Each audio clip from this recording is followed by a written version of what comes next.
أعوذ بالله من الشيطان الرجيم. بسم الله الرحمن الرحيم. قد أفلح المؤمنون الذين هم في صلاتهم خاشعون والذين هم عن اللغو معرضون والذين هم للزكاة فاعلون والذين هم لفروجهم حافظون إلا على أزواجهم أو ما ملكت أيمانهم فإنهم غير ملومين. فمن ابتغى وراء ذلك فأولئك هم العادون والذين هم لأماناتهم وعهدهم راعون والذين هم على صلواتهم يحافظون. أولئك هم الوارثون الذين يرثون الفردوس هم فيها خالدون. ولقد خلقنا الإنسان من سلالة من طين ثم جعلناه نطفة في قرار مكين ثم خلقنا النطفة علقة فخلقنا العلقة مضغة فخلقنا المضغة عظاما فكسونا العظام لحما ثم أنشأناه خلقا آخر فتبارك الله أحسن الخالقين. ثم إنكم بعد ذلك لميتون ثم إنكم يوم القيامة تبعثون. ولقد خلقنا فوقكم 7 طرائق وما كنا عن الخلق غافلين. وأنزلنا من السماء ماء بقدر فأسكناه في الأرض وإنا على ذهاب به لقادرون. فأنشأنا لكم به جنات من نخيل وأعناب لكم فيها فواكه كثيرة ومنها تأكلون. وشجرة تخرج من طور سيناء تنبت بالدهن وصبغ للآكلين. وإن لكم في الأنعام لعبرة نسقيكم مما في بطونها ولكم فيها منافع كثيرة ومنها تأكلون وعليها وعلى الفلك تحملون. ولقد أرسلنا نوحا إلى قومه فقال يا قوم اعبدوا الله ما لكم من إله غيره أفلا تتقون. فقال الملأ الذين كفروا من قومه ما هذا إلا بشر مثلكم يريد أن يتفضل عليكم ولو شاء الله لأنزل ملائكة ما سمعنا بهذا في آبائنا الأولين إن هو إلا رجل به جنة فتربصوا به حتى حين. قال رب انصرني بما كذبون. فأوحينا إليه أن اصنع الفلك بأعيننا ووحينا فإذا جاء أمرنا وفارت النور فاسلك فيها من كل زوجين 2 وأهلك إلا من سبق عليه القول منهم ولا تخاطبني في الذين ظلموا إنهم مغرقون.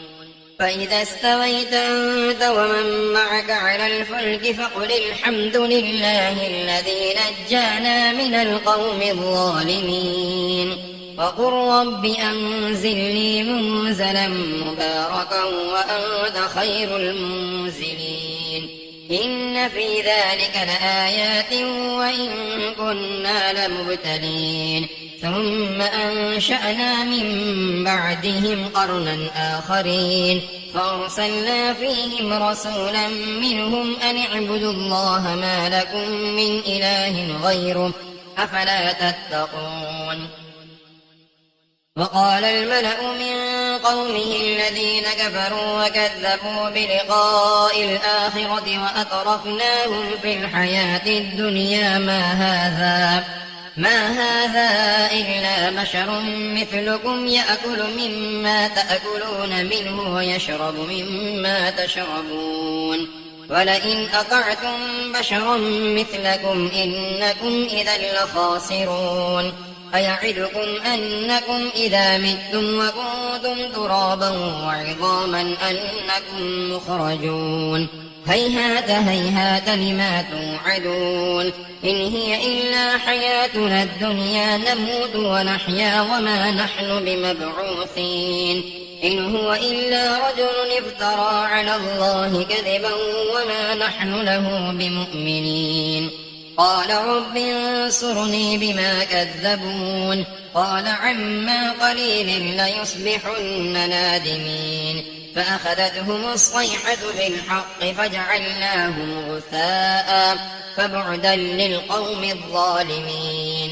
ثم أنشأنا من بعدهم قرونا آخرين ما تسبق من أمة أجلها وما يستأخرون ثم أرسلنا رسلنا تترى كلما جاء أمة رسولها كذبوه فأتبعنا بعضهم بعضا وجعلناهم أحاديث فبعدا لقوم لا يؤمنون ثم أرسلنا موسى وأخاه هارون بآياتنا وسلطان مبين إلى فرعون وملئه فاستكبروا وكانوا قوما عالين فقالوا أنؤمن لبشرين مثلنا وقومهما لنا عابدون فكذبوهما فكانوا من المهلكين ولقد آتينا موسى الكتاب لعلهم يهتدون وجعلنا ابن مريم وأمه آية وآويناهما إلى ربوة ذات قرار ومعين يا أيها الرسل كلوا من الطيبات واعملوا صالحا إني بما تعملون عليم وإن هذه أمتكم أمة واحدة وأنا ربكم فاتقون فتقطعوا أمرهم بينهم زبرا كل حزب بما لديهم فرحون فذرهم في غمرتهم حتى حين أيحسبون أن ما نمدهم به من مال وبنين نسارع لهم في الخيرات بل لا يشعرون إن الذين هم من خشية ربهم مشفقون والذين هم بآيات ربهم يؤمنون والذين هم بربهم لا يشركون والذين يؤتون ما آتوا وقلوبهم وجلة أنهم إلى ربهم راجعون أولئك يسارعون في الخيرات وهم لها سابقون ولا نكلف نفسا إلا وسعها ولدينا كتاب ينطق بالحق وهم لا يظلمون بل قلوبهم في غمرة من هذا ولهم أعمال من دون ذلك هم لها عاملون حتى إذا أخذنا مترفيهم بالعذاب إذا هم يجعرون لا تجأروا اليوم إنكم منا لا تنصرون قد كانت آياتي تتلى عليكم فكنتم على أعقابكم تنكصون مستكبرين به سامرا تهجرون أفلم يدبروا القول أم جاءهم ما لم يأت آباءهم الأولين أم لم يعرفوا رسولهم فهم له منكرون أم يقولون به جنة بل جاءهم بالحق وأكثرهم للحق كارهون ولو اتبع الحق أهواهم لفسدت السماوات والأرض ومن فيهن بل أتيناهم بذكرهم فهم عن ذكرهم معرضون أم تسألهم خرجا فخراج ربك خير وهو خير الرازقين وإنك لتدعوهم إلى صراط مستقيم وإن الذين لا يؤمنون بالآخرة عن الصراط لناكبون ولو رحمناهم وكشفنا ما بهم من ضر للجوا في طغيانهم يعمهون ولقد أخذناهم بالعذاب فما استكانوا لربهم وما يتضرعون حتى إذا فتحنا عليهم بابا ذا عذاب شديد إذا هم فيه مبلسون وهو الذي أنشأ لكم السمع والأبصار والأفئدة قليلا ما تشكرون وهو الذي ذرأكم في الأرض وإليه تحشرون وهو الذي يحيي ويميت وله اختلاف الليل والنهار أفلا تعقلون بل قالوا مثل ما قال الأولون قالوا أئذا متنا وكنا ترابا وعظاما أئنا لمبعوثون لقد وعدنا نحن وآباؤنا هذا من قبل إن هذا إلا أساطير الأولين قل لمن الأرض ومن فيها إن كنتم تعلمون سيقولون لله قل أفلا تذكرون قل من رب السماوات السبع ورب العرش العظيم سيقولون لله قل أفلا تتقون قل من بيده ملكوت كل شيء وهو يجير ولا يجار عليه إن كنتم تعلمون سيقولون لله قل فأنى تسحرون بل أتيناهم بالحق وإنهم لكاذبون ما اتخذ الله من ولد وما كان معه من إله إذا لذهب كل إله بما خلق ولعلى بعضهم على بعض سبحان الله عما يصفون عالم الغيب والشهادة فتعالى عما يشركون قل رب إما تريني ما يوعدون رب فلا تجعلني في القوم الظالمين وإنا على أن نريك ما نعدهم لقادرون ادفع بالتي هي أحسن السيئة نحن أعلم بما يصفون وقل رب أعوذ بك من همزات الشياطين وأعوذ بك رب أن يحضرون حتى إذا جاء أحدهم الموت قال رب ارجعون لعلي أعمل صالحا فيما تركت كلا إنها كلمة هو قائلها ومن ورائهم برزخ إلى يوم يبعثون فإذا نفخ في الصور فلا أنساب بينهم يومئذ ولا يتساءلون فمن ثقلت موازينه فأولئك هم المفلحون ومن خفت موازينه فأولئك الذين خسروا أنفسهم في جهنم خالدون تلفح وجوههم النار وهم فيها كالحون ألم تكن آياتي تتلى عليكم فكنتم بها تكذبون قالوا ربنا غلبت علينا شقوتنا وكنا قوما ضالين ربنا أخرجنا منها فإن عدنا فإنا ظالمون قال اخسئوا فيها ولا تكلمون إنه كان فريق من عبادي يقولون ربنا آمنا فاغفر لنا وارحمنا وأنت خير الراحمين فاتخذتموهم سخريا حتى أنسوكم ذكري وكنتم منهم تضحكون إني جزيتهم اليوم بما صبروا أنهم هم الفائزون قال كم لبثتم في الأرض عدد سنين قالوا لبثنا يوما أو بعض يوم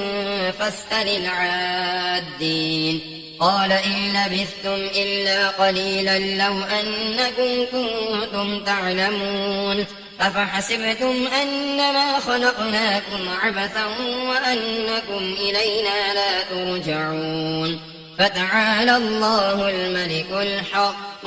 لا إله إلا هو رب العرش الكريم ومن يدع مع الله إلها آخر لا برهان له به فإنما حسابه عند ربه إنه لا يفلح الكافرون وقل رب اغفر وارحم وأنت خير الراحمين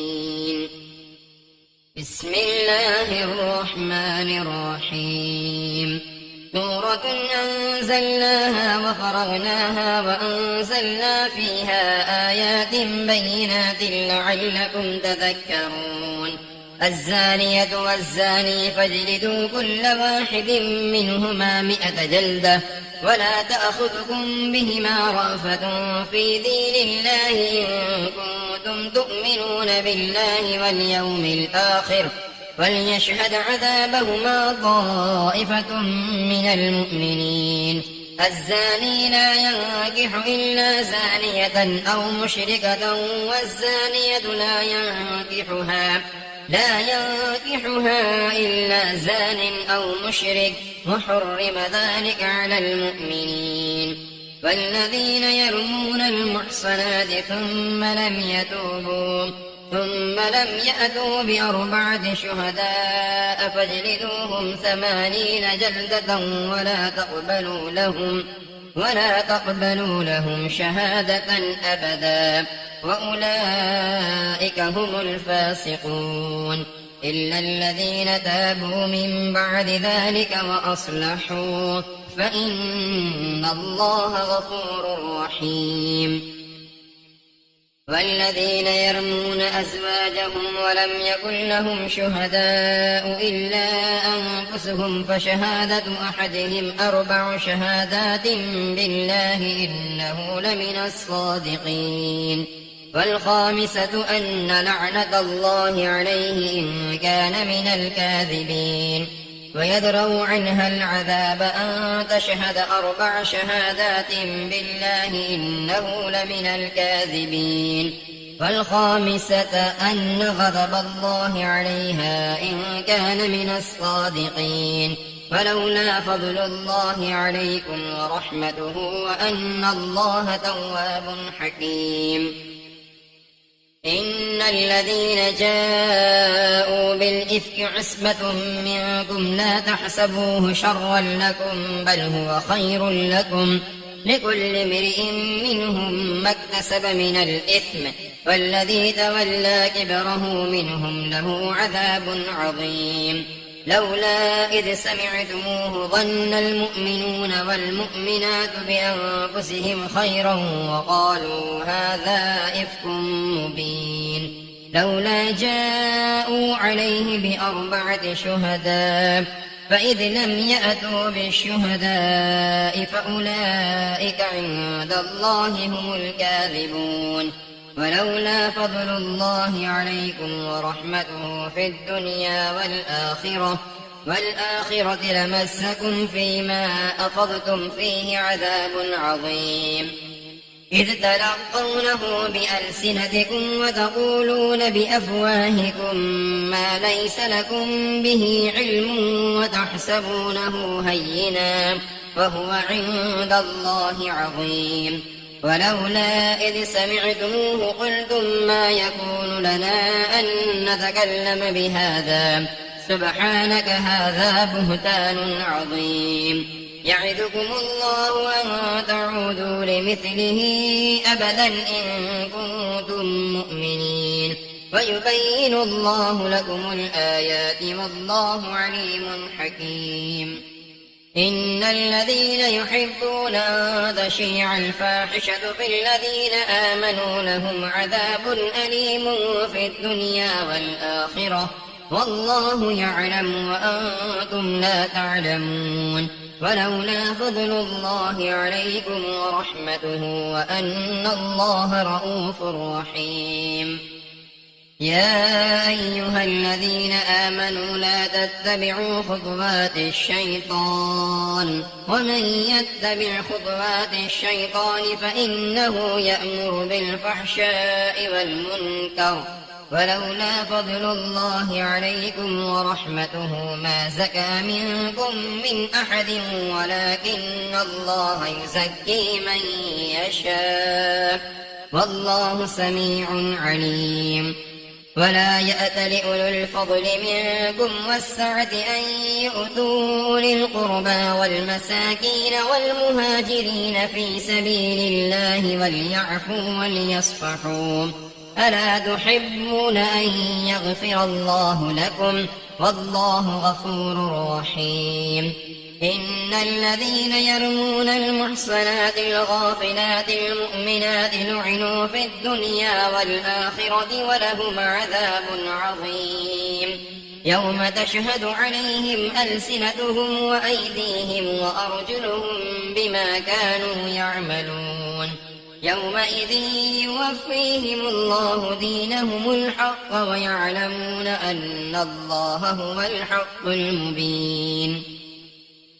الخبيثات للخبيثين والخبيثون للخبيثات والطيبات للطيبين والطيبون للطيبات أولئك مبرؤون مما يقولون لهم مغفرة ورزق كريم يا أيها الذين آمنوا لا تدخلوا بيوتا غير بيوتكم حتى تستأنسوا وتسلموا على أهلها ذلكم خير لكم لعلكم تذكرون فإن لم تجدوا فيها أحدا فلا تدخلوها حتى يؤذن لكم وإن قيل لكم ارجعوا فارجعوا هو أزكى لكم والله بما تعملون عليم ليس عليكم جناح أن تدخلوا بيوتا غير مسكونة فيها متاع لكم والله يعلم ما تبدون وما تكتمون قل للمؤمنين يغضوا من أبصارهم ويحفظوا فروجهم ذلك أزكى لهم إن الله خبير بما يصنعون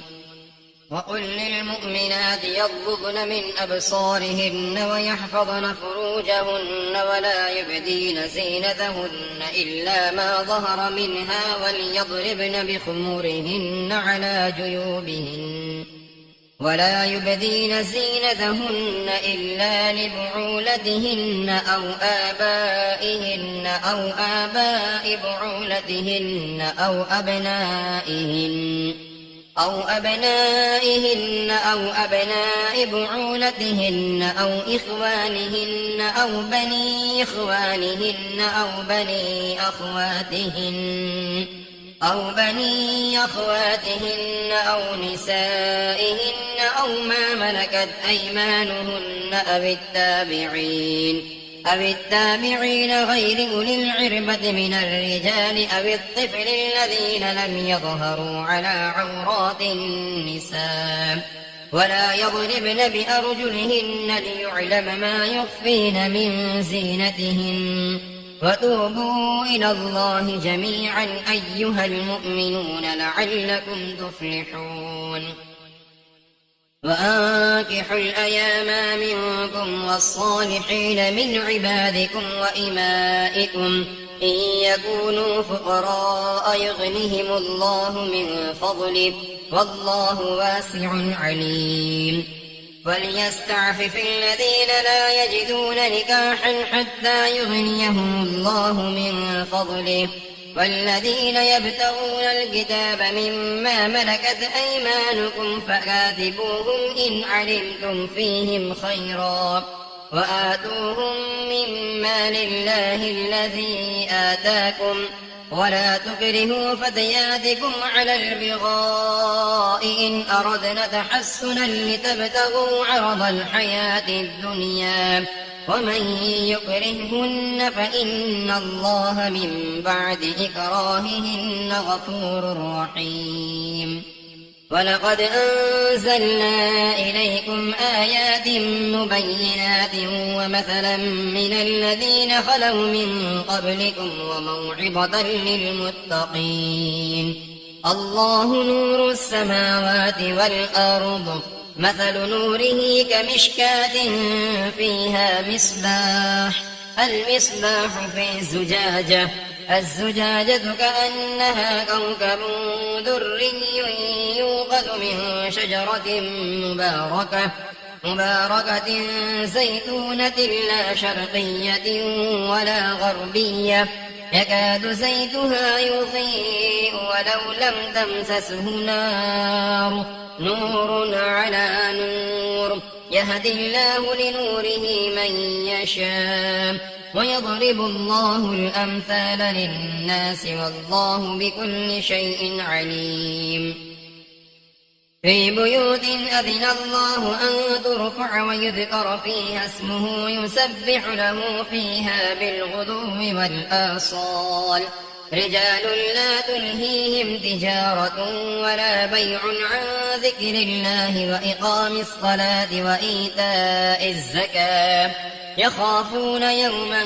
تتقلب فيه القلوب والأبصار، ليجزيهم الله أحسن ما عملوا ويزيدهم من فضله، والله يرزق من يشاء بغير حساب. والذين كفروا أعمالهم كسراب بقيعة يحسبه الظمآن ماء حتى إذا جاءه لم يجده شيئا ووجد الله عنده فوفاه حسابه، والله سريع الحساب. أو كظلمات في بحر لجي يغشاه موج من فوقه سحاب، ظلمات بعضها فوق بعض إذا أخرج يده لم يكد يراها، ومن لم يجعل الله له نورا فما له من نور. ألم تر أن الله يسبح له من في السماوات والأرض والطير صافات، كل قد علم صلاته وتسبيحه، والله عليم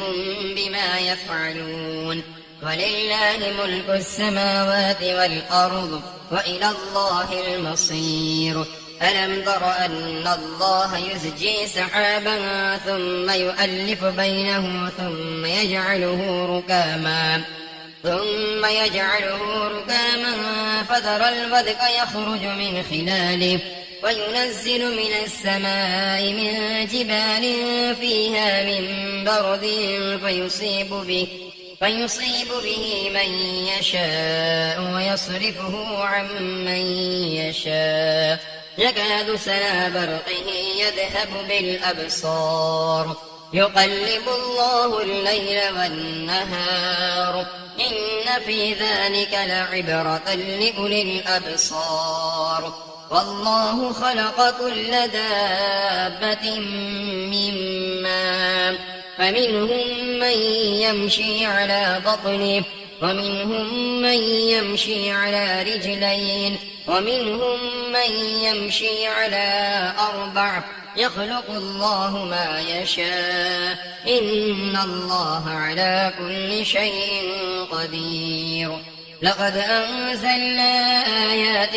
مبينات، والله يهدي من يشاء إلى صراط مستقيم. ويقولون آمنا بالله وبالرسول وأطعنا ثم يتولى فريق منهم من بعد ذلك وما أولئك بالمؤمنين. فإذا دعوا إلى الله ورسوله ليحكم بينهم إذا فريق منهم معرضون، وإن يكن لهم الحق يأتوا إليه مذعنين. أفي قلوبهم مرض أم ارتابوا أن يخافون أم ارتابوا أم يخافون أن يحيف الله عليهم ورسوله بل أولئك هم الظالمون إنما كان قول المؤمنين إذا دعوا إلى الله ورسوله ليحكم بينهم أن يقولوا سمعنا وأطعنا وأولئك هم المفلحون فمن يطع الله ورسوله ويخشى الله ويتقه فأولئك هم الفائزون وأقسموا بالله جهد أيمانهم لئن أمرتهم ليخرجن قل لا تقسموا طاعة معروفة إن الله خبير بما تعملون قل أطيعوا الله وأطيعوا الرسول فإن تولوا فإنما عليه ما حمل وعليكم ما حملتم وإن تطيعوه تهتدوا وما على الرسول إلا البلاغ المبين وعد الله الذين آمنوا منكم وعملوا الصالحات ليستخلفنهم في الأرض كما استخلف الذين من قبلهم وليمكنن لهم دينهم الذي ارتضى لهم وليبدلنهم من بعد خوفهم أمنا يعبدونني لا يشركون بي شيئا ومن كفر بعد ذلك فأولئك هم الفاسقون وأقيموا الصلاة وآتوا الزكاة وأطيعوا الرسول لعلكم ترحمون لا تحسبن الذين كفروا معجزين في الأرض ومأواهم النار ولبئس المصير يا أيها الذين آمنوا ليستأذنكم الذين ملكت أيمانكم والذين لم يبلغوا الحلم منكم 3 مرات من قبل صلاة الفجر وحين تضعون ثيابكم من الظهيرة ومن بعد صلاة العشاء 3 عورات لكم ليس عليكم ولا عليهم جناح بعدهن طوافون عليكم بعضكم على بعض كذلك يبين الله لكم الآيات والله عليم حكيم وإذا بلغ الأطفال منكم الحلم فليستأذنوا كما استأذن الذين من قبلهم كذلك يبين الله لكم آياته والله عليم حكيم والقواعد من النساء اللاتي لا يرجون نكاحا فليس عليهن جناح أن يضعن ثيابهن غير متبرجات بزينة وأن يستعففن خير لهن والله سميع عليم ليس على الأعمى حرج ولا على الأعرض حرج ولا على المريض حرج ولا على أنفسكم أن تأكلوا من بيوتكم أو بيوت آبائكم أو بيوت أمهاتكم أو بيوت إخوانكم أو بيوت أخواتكم أو بيوت أعمامكم أو بيوت عماتكم أو بيوت أخباركم أو بيوت خالاتكم أو ما ملكتم مفاتحه أو صديقكم ليس عليكم جناح أن تأكلوا جميعا أو أشتاتا فإذا دخلتم بيوتا فسلموا على أنفسكم تحية من عند الله مباركة طيبة كذلك يبين الله لكم الآيات لعلكم تعقلون إنما المؤمنون الذين آمنوا بالله ورسوله وإذا كانوا معه على أمر جامع لم يذهبوا حتى إن الذين يستأذنونك أولئك الذين يؤمنون بالله ورسوله فإذا استأذنوك لبعض شأنهم فأذن لمن شئت منهم واستغفر لهم الله إن الله غفور رحيم لا تجعلوا دعاء الرسول بينكم كدعاء بعضكم بعضا قد يعلم الله الذين يتسللون منكم لواذا فليحذر الذين يخالفون عن أمره أن تصيبهم فتنة أو يصيبهم عذاب أليم ألا إن لله ما في السماوات والأرض قد يعلم ما أنتم عليه ويوم يرجعون إليه فينبئهم بما عملوا والله بكل شيء عليم بسم الله الرحمن الرحيم تبارك الذي نزل الفرقان على عبده ليكون للعالمين نذيرا الذي له ملك السماوات والأرض ولم يتخذ ولدا ولم يكن له شريك في الملك وخلق كل شيء فقدره تقديرا واتخذوا من دونه آلهة لا يخلقون شيئا وهم يخلقون ولا يملكون لأنفسهم ضرا ولا نفعا ولا يملكون موتا ولا حياة ولا نشورا وقال الذين كفروا إن هذا إلا إفك افتراه وأعانه عليه قوم آخرون فقد جاءوا ظلما وزورا وقالوا أساطير الأولين اكتتبها فهي تملى عليه بكرة وأصيلا قل أنزله الذي يعلم السر في السماوات والأرض إنه كان غفورا رحيما وقالوا ما لهذا الرسول يأكل الطعام ويمشي في الأسواق لولا أنزل إليه ملك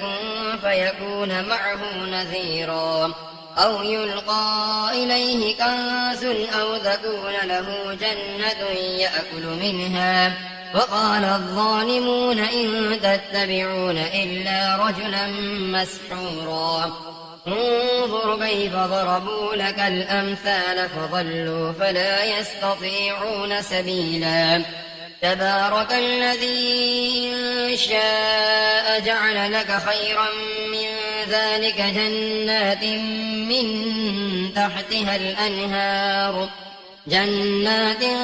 تجري من تحتها الأنهار ويجعل لك قصورا بل كذبوا بالساعة وأعتدنا لمن كذب بالساعة سعيرا إذا رأتهم من مكان بعيد سمعوا لها تغيظا وزفيرا وإذا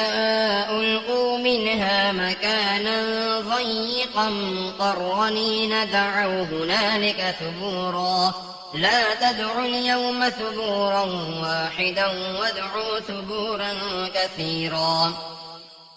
قل أذلك خير أم جنة الخلد التي وعد المتقون كانت لهم جزاء ومصيرا لهم فيها ما يشاءون خالدين كان على ربك وعدا مسئولا ويوم يحشرهم وما يعبدون من دون الله فيقول أأنتم أضللتم عبادي هؤلاء أم هم ضلوا السبيل قالوا سبحانك ما كان ينبغي لنا أن نتخذ من دونك من أولياء ولكن متعتهم وآباءهم حتى نسوا الذكر وكانوا قوما بورا فقد كذبوكم بما تقولون فما تستطيعون صرفا ولا نصرا فمن يظلم منكم نذقه عذابا كبيرا وما أرسلنا قبلك من المرسلين إلا إنهم ليأكلون الطعام ويمشون في الأسواق وجعلنا بعضكم لبعض فتنة أتصبرون وكان ربك بصيرا